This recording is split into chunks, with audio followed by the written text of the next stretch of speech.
If you're like me, you like your Lego locomotives to have more than one motor. This can help a ton with traction and things like that. But for your 9-volt locomotives, that can be very expensive. These motors go for about $50, $60 each, and that's just a bit much. It is nice to have dual 9-volt motors. This locomotive used to, because you have more contacts with the rails to get better power. So if your tracks are a little bit dirty, it'll just go right over the dirty sections because it can get power from any one of the 4 axles. And just the other night, I went ahead and took a Power Functions motor and added it to this train so I could free up another 9-volt motor. And there's a few ways you can do this, and I'm going to show you a very efficient way to do it, because this is the official Lego way. Just look at this monstrosity. You've got this adapter cable. You basically have to have a pole reverser switch in order to get the polarity right. Otherwise, without this, they'll go apart from each other. And you can't necessarily just turn them around, because then you'd have wires going up through the front or through the back, and it's just not very good. You want the wires to go towards the center so they can have, it's not gonna inhibit the pivoting of the motor. So I've shown this before. This is the dual motor setup from my 3677 locomotive, which is a bit modified. It's a little shorter than it normally was. Since it doesn't have a battery box inside, I use 9-volt, and this is the setup I came up with for it. And it just works really good. And you can kind of see here that the motors do very well keeping up with each other. There were older RC motors that were kind of between these. It was like this motor, except that it had a power plug, just like the 9-volt motors. But the problem was they're just very different in their speed. So that's why I've taken to modifying a Power Functions motor and adding it to my 9-volt. Power Functions motors, I actually got I think 9 of these for maybe $7 each or something. Especially if you buy in bulk and only pay shipping once, you can get some pretty good deals on them. I haven't really tried with third party, Amazon, AliExpress stuff. And that's gonna be kind of a crapshoot anyways. You never really know what you're getting, and you never really know what brands names are what. They just have Philippa-dooba-doo and just a bunch of letters and jumble of letters. And that's the name brand, and it'll be different the next month. So I'm not even gonna begin to get into that. I might do some testing on my own, but I kind of doubt it. As cheaply as I've been able to get these Power Functions motors, it is not an issue for me. So both of the Octan locomotives already have this set up, and I'm gonna do the same for my own train locomotive. Whether it'll stay with this locomotive, I'm not really sure. And I'll have to do a little extra wiring because I do have the lamp up here, and I have the wire actually routed through the boiler there, just to make it a little bit cleaner. And I also had a light on the back. I'm just gonna take this out because you could never see it really anyways. So basically I'll have a connector, I'll have a stack of 3 connectors inside of here, basically in the firebox, I guess, where it will split off to go to the light, and then from the 9-volt motor to the Power Functions motor. So I'm gonna get my desk cleared off, and we're gonna take this Power Functions motor and take it apart, and we're gonna make our own wire to go directly to the 9-volt motor. So yeah, let's get started. Okay, we should have all that we need here. So you're gonna need a Power Functions motor, a length of wire. I absolutely recommend B&Tech Go wire, or I have found a wire that just works just as well from AliExpress. It just takes a while to ship. I have an entire, I think, hour-long video about making your own wires, tools, and all. It goes into every detail you ever need. So I will just link that video below. And then you'll need a 9-volt connector. So you could just take an existing 9-volt wire and just cut it however long you want it and wire it into the motor. That's just fine. Nothing wrong with that. But I have tons of these old wires that degrade over time and need repaired anyway, so I already have a spare 9-volt connector. People ask me where to get these. I haven't found a third party that's making these. You can buy third-party Power Functions wires or connectors. These, you're going to need a wire. I have seen some for sale on our Discord from various people, or maybe someone has one, that kind of thing. Otherwise, Bricklink, and it's probably going to be fairly expensive. The best thing to do really is to look on eBay for bulk deals. And then maybe if you have some friends that need some modifications done, then you can recoup some of the cost there. You know, like, hey, I'll send you one of these for a few dollars, and or do this repair for you or whatever. So yeah, that's going to be the hardest thing to find. You could, you know, take apart the 9-volt motor and do something, but I like to just keep the connector just like it is. And these are actually a real pain to get apart. They are just a real pain in the neck. And I've shown that in a previous video. This is going to be easy. So we're going to need to get this apart. I'm using a, I can't read it from here. That's a T6 hex bit, and then that'll get it right apart. So I'm going to take the side pieces off. I'll go ahead and, it doesn't really matter. You can actually leave these in, but I'll take these out just to make it a little bit easier. And then we're going to have 6 screws. 1, 2, 3, 4, 5, 6.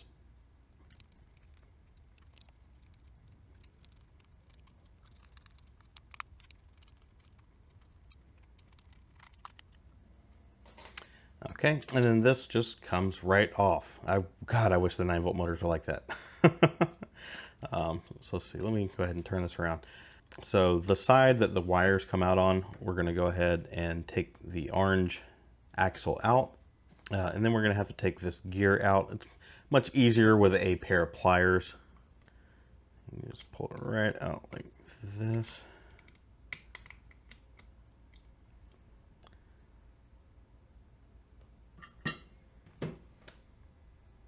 And then we're going to pull the motor up.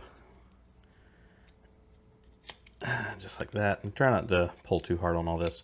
So you'll notice this is where the cable comes through, right under here. And there's a little piece of plastic there. I'm actually going to keep that piece of plastic in all this. So we're just going to pull it through like that. And then all of this, I'm not using any of this. So I'm just going to go ahead and cut it. So I'll cut it, I don't know, here and there. And then I'm going to hold on to this little piece. So I'm going to pull this out.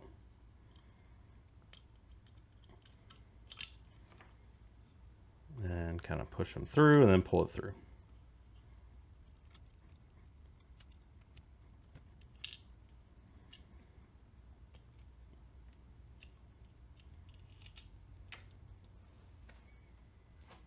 Okay, now I'm going to go ahead and get my connector ready. So I'm going to set this bit to the side and take a flathead and pop this apart. Again, I do have a full tutorial with chapters and everything that will show you everything you need to know about making adapters and cables and all that kind of stuff. Like I said, it's a long video, but you only need to watch the sections that are applicable to your situation. The main, most important thing is just to make sure these contacts inside of here are nice and straight. And that looks okay. They look a little dirty. They don't look super great, but as long as these are fine, yeah, it's fine. Calling it good.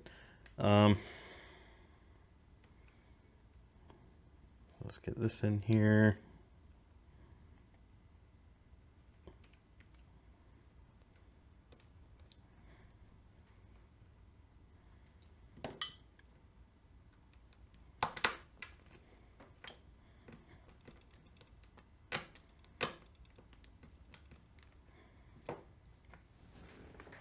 Now, if I had planned ahead, I would have my 9-volt tester that I built, because it works really well. But instead, I'm just going to do it the old-fashioned way.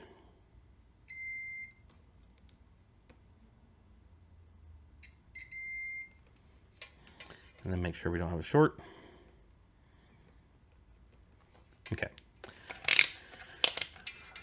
So that part is good. So I'm going to go ahead and get it just like it's going to be once we get all this back together.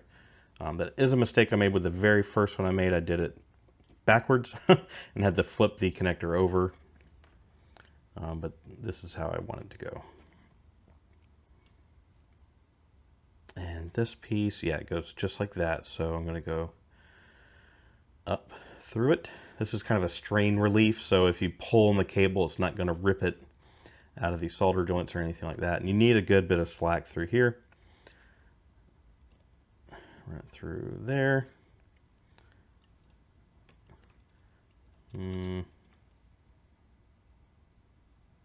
That's probably way too much. I think I want a little more on this side. That is something you kind of have to think about, is how much slack you need on the outside. It just kind of depends on what your locomotive is, or if your wire is going to go up into the locomotive to split out to lights or anything like that. After we've done that, we can go ahead and split these and pull them through these little guides here. I think what I'm going to do is go ahead, and this is where I'm going to swap the polarity, because you do have to do that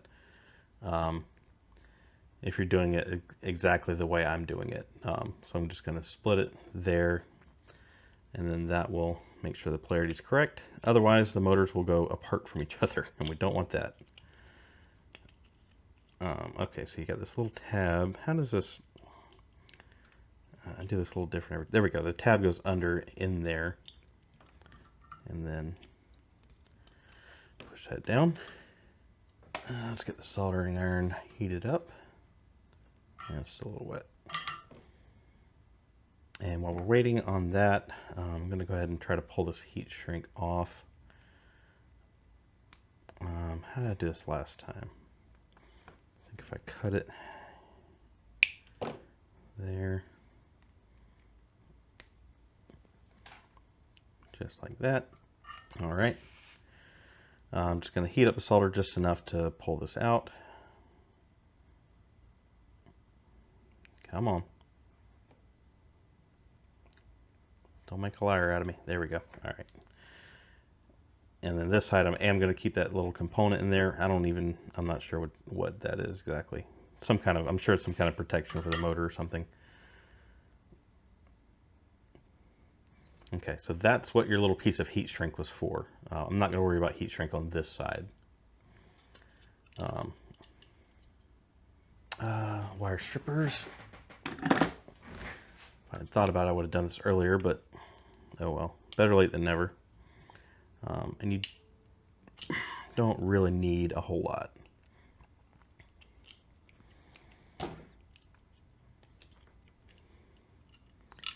Oh, easy. All right, so I'm just going to twist these a little bit. Hopefully I didn't get too much grease on them. And then I'm going to tin these.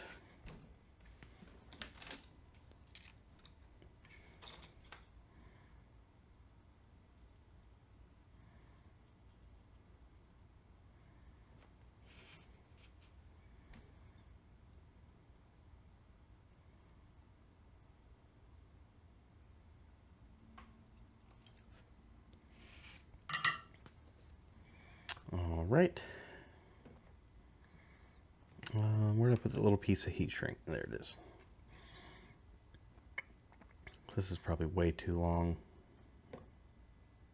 I'll cut it just a little bit shorter.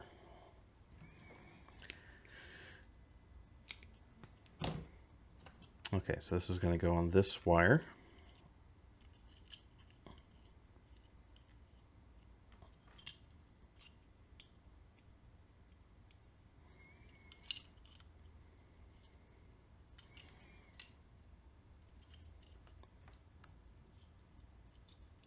All right, so let's connect this side. It's a lot easier to do this if you have 3 hands. I was born with 2, so I'm just gonna have to make do. And okay. And don't baby your solder joints. I'm gonna yank on it. I wanna make sure it's gonna hold up. Yeah, that's a good solder joint. It's all about tinning your wires and making sure whatever you're soldering to is getting hot. You're not just globbing the solder on there. And come on, now I'm trying to get this heat shrink pulled up over here. Yeah, just like that. A lot of people use a lighter. I just like to use a heat gun just so it's not fire or I'm going to damage something else. Heat gun just does just fine. Let's see, from here, I think we can go ahead and get everything back into position. Oh, come on.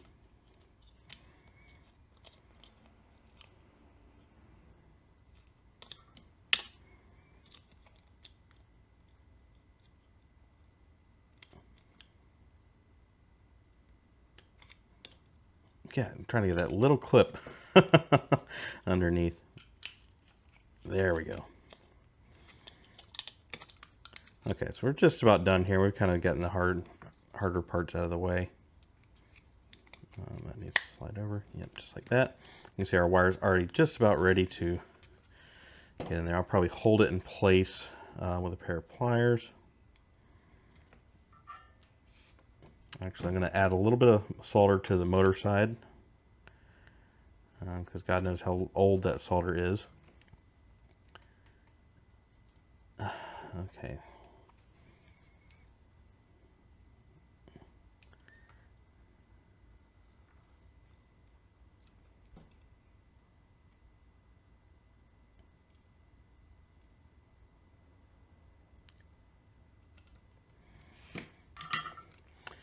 Am I happy with that?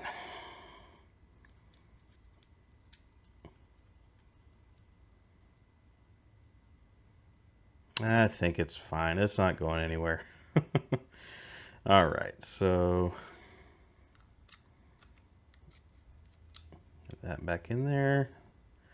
This one, and remember that the white gear is going to go on opposite sides.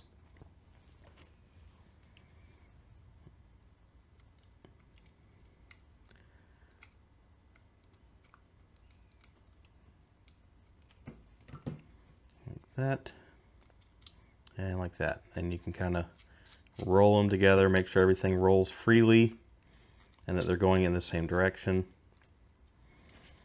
And that's pretty much it. So I'm going to go ahead and I'm going to put, I think there's something that snaps in. What is,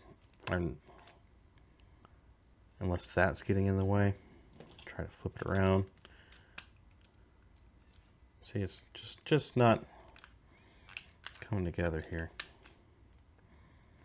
Just to make sure it's not this.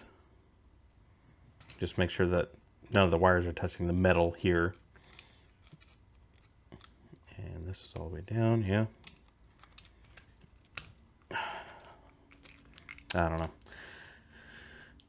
It does not have to be perfect. So I'm going to go ahead and put a couple screws in it and then we will test it.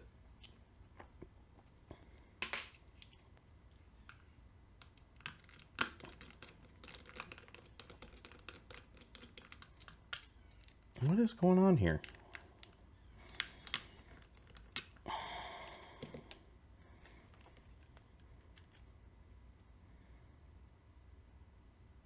Maybe it does matter which way it goes. Yeah,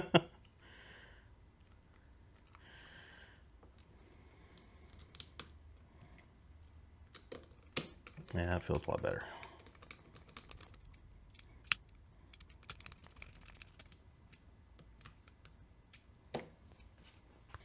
All right, so I'm just gonna bring my regulator up here.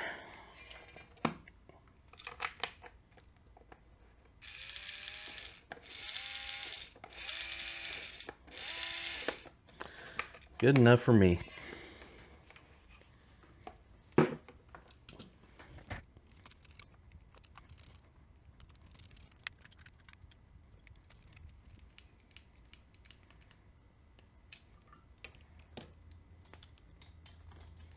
I always do that. I always knock this tripod around. All right, so now I'll go ahead and put it back on the track with the other motor just to make sure I did get the polarity correct. And I'm pretty sure I did because, like I said, I built one of these just the other night.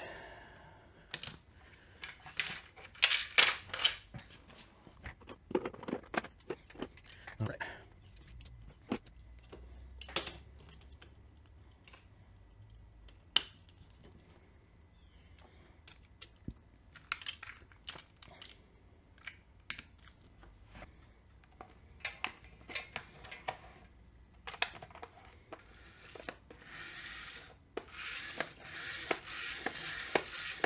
All right, I'm calling that good. So I'm gonna go ahead and take all these upstairs. Whenever I am testing anything, I like to give it a good test. So I'm gonna let it run around the layout with some cars behind it for several minutes, and we'll see how they do. All right, so before I throw on the other motor, I'm actually gonna show what it would be like with just a single motor. I usually put the motor in the back with 9-volt motors to try to get a little more traction. I feel like the weight of the car is pulling down. I don't know if it helps or not, but you know, I did a little testing the other day when I was messing with something, and it seemed to do better on the back. But yeah, this is just the one motor, and you can see how much wheel slip we're getting. You can turn up the speed, and like it'll eventually get it going, but that's what we're trying to avoid. You know, just not having enough traction. Because with the 9-volt motors, you've got like this rubber. Is that rubber? Yeah, it kind of feels like rubber. That's kind of what's making the traction, you know, against the tracks. So, oh my God. All right. So now we've got our other motor. Like I said, this cable's too long, but you know, I got some changes to make this locomotive anyway. Maybe I should do this off camera. Okay, so we've got the two motors. I've just got the wire kind of hanging out the side here for now. Let's see how much of a difference this makes. It's still got some slip, because this is kind of a lighter locomotive. Maybe it's not really slipping. Well, yeah, it's slipping there. But you can see what a massive difference that made. It's basically the difference between being able to pull this pretty long train or not. And it's really about getting it through the curves. That's kind of the issue. And especially the switch tracks. I can actually, we can go ahead and switch these. It might get hung up through all this. Yeah, losing a little traction over there, but it made it through. And, well, let's see, let's go back to straight. And I'm going to go ahead and try a heavier locomotive. This one is definitely heavier. And if you missed this video, this was a pretty sweet locomotive. And I got well, I built it from pictures I found on Reddit. I thought it was a really sweet build. So basically just from the pictures, I was able to get something close to it. So yeah, this is dual motors again, 9-volt on the back, power function on the front. Really, maybe the power function should go back here, because maybe that would give a little more traction. I don't know. But a lot less wheel slip. I mean, it'll struggle a little bit. Let's go ahead and flip the switch.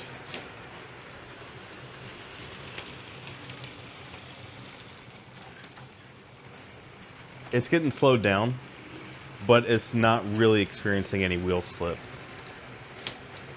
So, yeah, that's why I go through all the trouble of setting up the dual motors with these. While we're at it, let's go ahead and try this guy with this exact setup and see how it compares to the others. This is probably a little lighter than the green train. Yeah, we did have a little bit of wheel slip there, but definitely much better than just a 9-volt motor, that's for sure.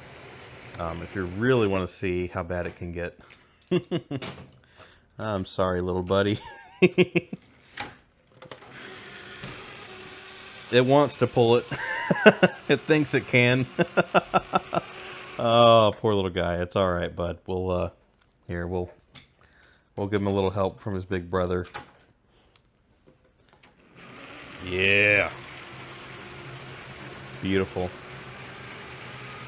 So yeah, this was just having a little fun here, but I hope somebody finds this useful, or at the very least entertaining, for anyone who got through the boring building it part to messing around with this stuff. And as always, big thanks to the channel members for helping keep the lights on here. Shout out to everyone in Discord for talking about trains all the time, and I will never forget about Lego trains anytime soon. But you know, we talk about a lot of other Lego things there too. It's definitely worth checking out. Thanks to all you for watching, and we'll see you in the next one.